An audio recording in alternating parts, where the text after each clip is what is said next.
Hello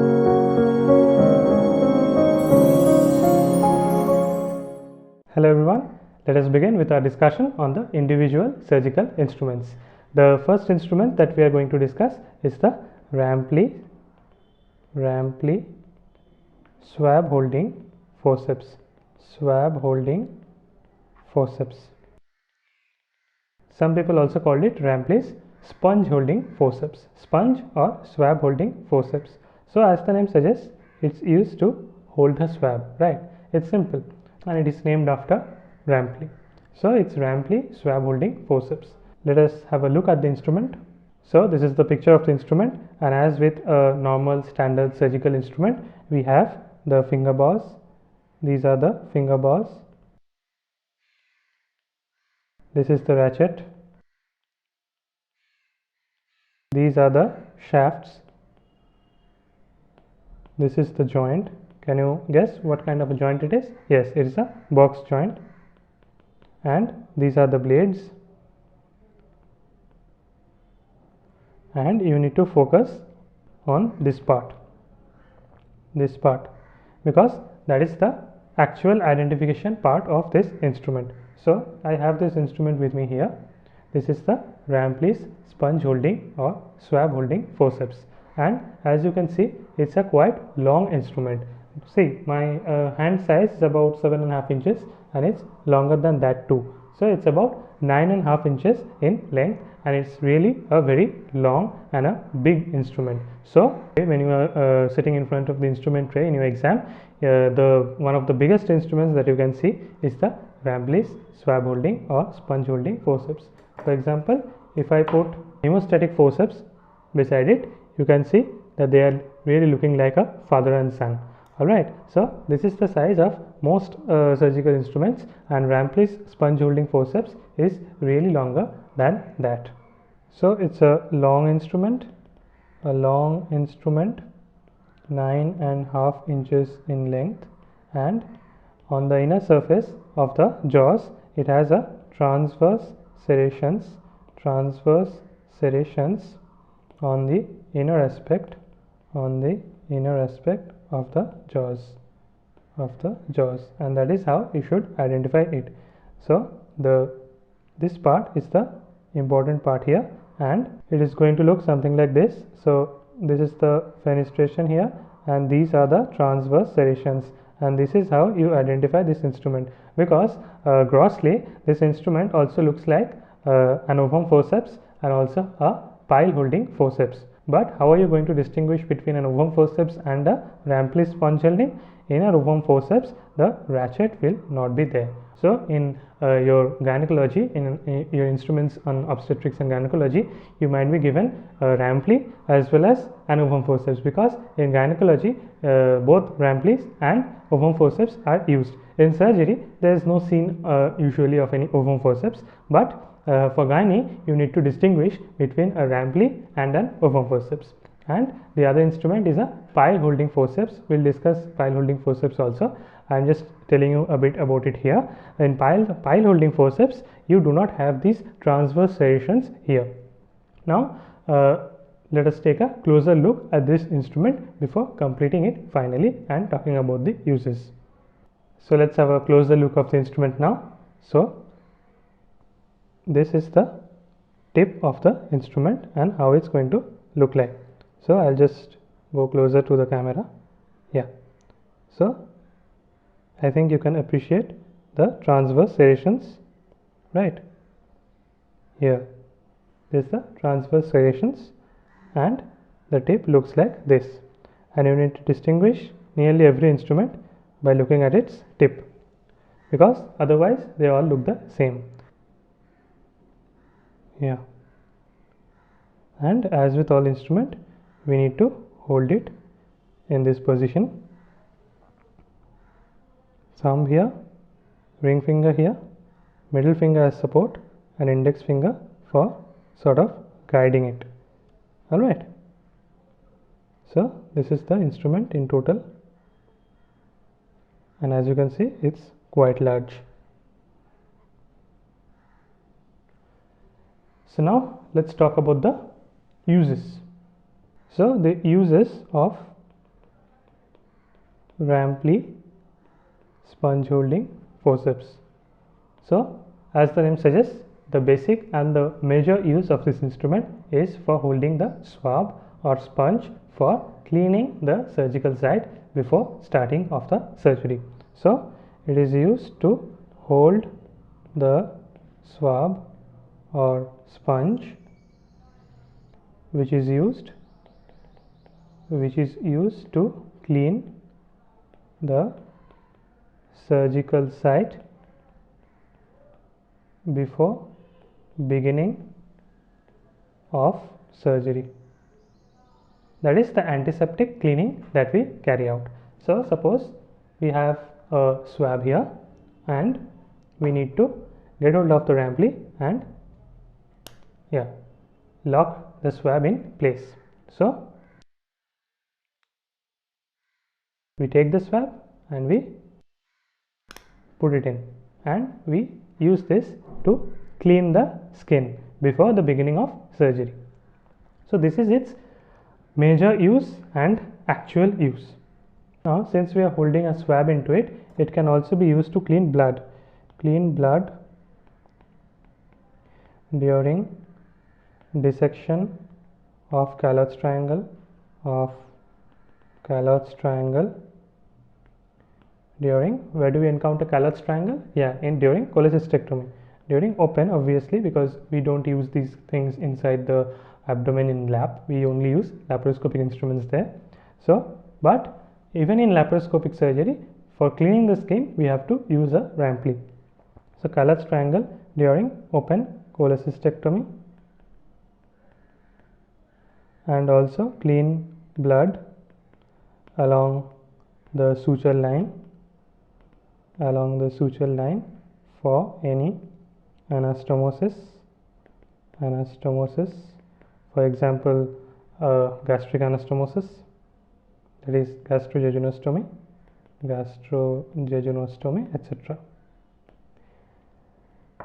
Okay, so these are the major use, and the actual and the most important use is to get hold of the swab and clean the skin before any surgery.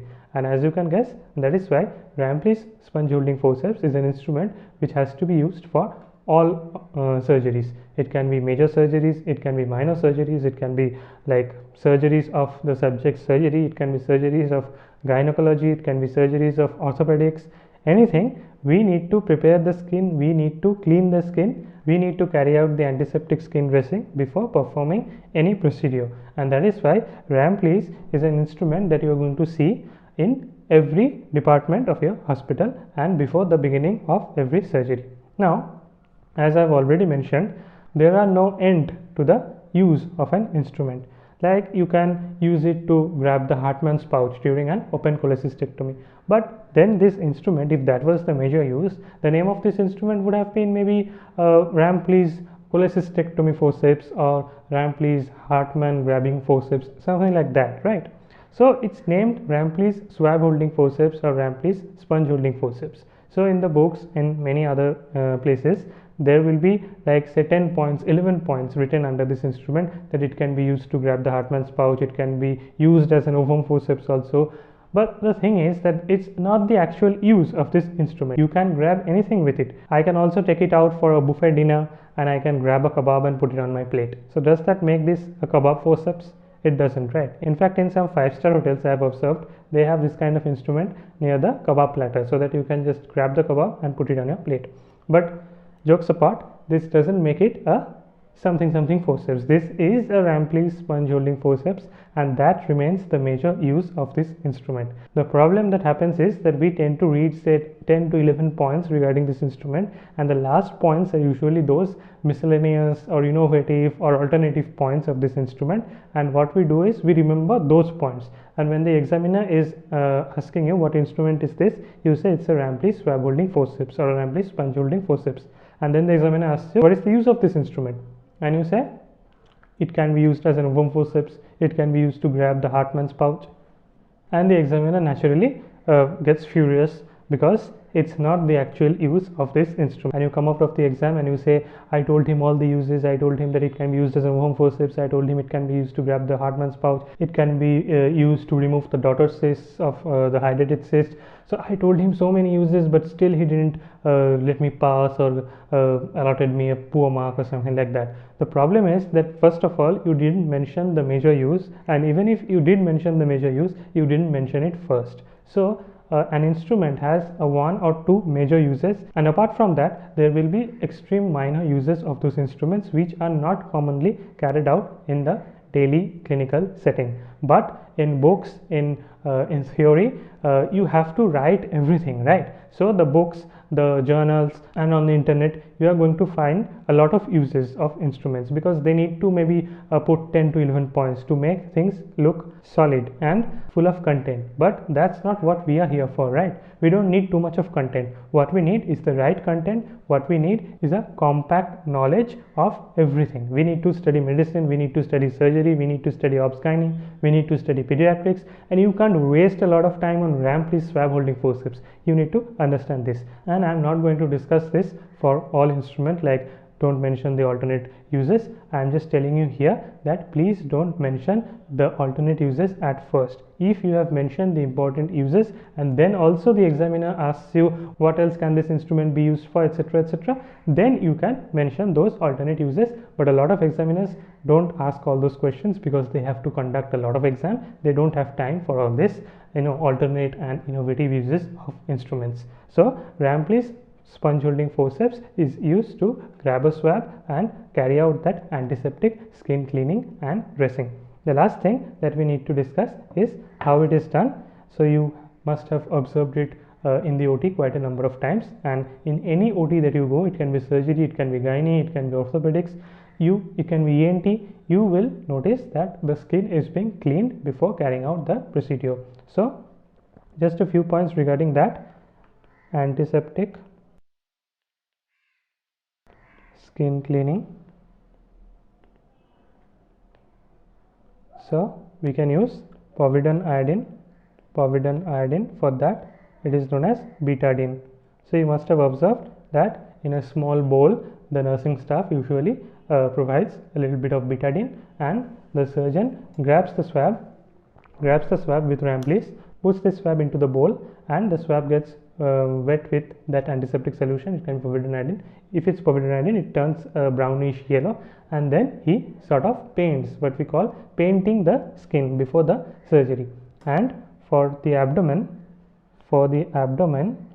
you need to move medial to lateral.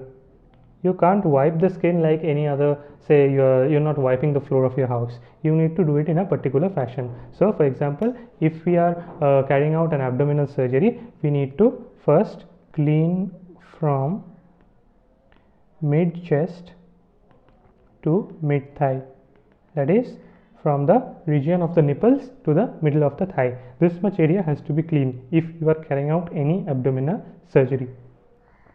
And you need to move the swab from medial to lateral. For example, if this is our abdomen and this is the midline, you need to move the swab from medial to the lateral. So you need to wipe it like this, and you can't come back, because all that you have wiped, suppose you are moving from medial to lateral, so you are wiping and moving it lateral. If you come back again over the skin, you are bringing all those things back. So it's not to be done. It's not like wiping a floor or wiping the windshield of your car. It has to be done in a proper fashion, because it's antiseptic cleaning, it's not a normal cleaning. So we need to make the area free from bacteria and microorganisms as much as we can. So from the midline we start and we move laterally, midline, laterally, midline, laterally. This is how we should clean the abdomen. And for the thighs, we need to move from lateral to medial, lateral to medial. So for the abdomen, we have to move from medial to lateral, medial to lateral, medial to lateral, and for the thigh, we have to move from lateral to medial, lateral to medial. This is how we have to clean the surgical site. And the solution most commonly used is povidone iodine.